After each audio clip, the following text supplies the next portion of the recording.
Això és el millor que he trobat per parlar en el micro. Aquí em frossava els cabells, en el got em quedava massa baix. Bueno, és el que hi ha, però tampoc alhora queda molt bé. Té tota la lògica, no?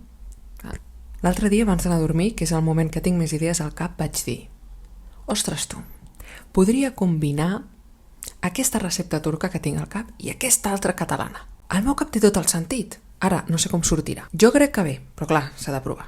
Vindrà amb molta verdureta, sabors que coneixem però amb algun toc diferent. Pot molar, pot molar. Som-hi, no? Jo us ho explico així mateix, amb el mateix ordre que ho he fet jo, perquè al final és com va millor amb els tempos.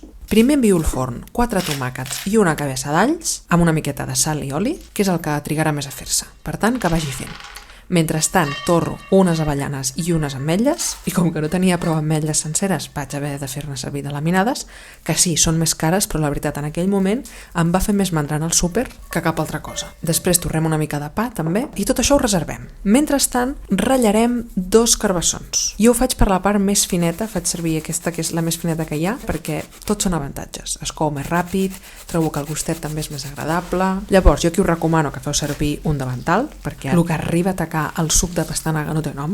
Llavors li traiem el suc que puguem i aquest suquet, evidentment, no el llançarem, el farem servir per un brou, per una sopeta, alguna cosa sortirà. I pel carbassó i la pastanaga el que farem ara és afegir-li cebeta tendra, sal i pebre, un parell d'ous, i jo li poso una culleradeta de comí, perquè per mi un plat turc no té gust de plat turc si no té una mica de comí, que li foten a tot arreu. Així que jo li poso comí, però no cal, evidentment.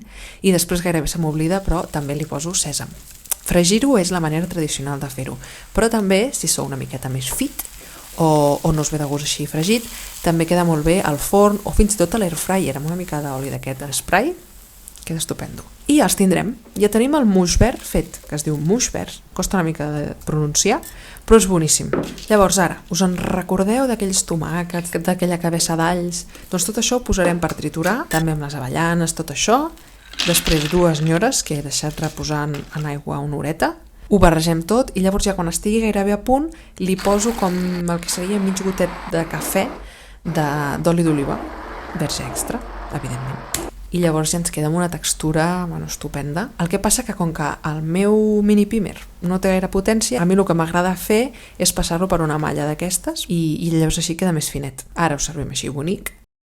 I anem a veure, mireu com queden per dintre el muix verd, boníssim, i de sabors, a mi m'ha encantat.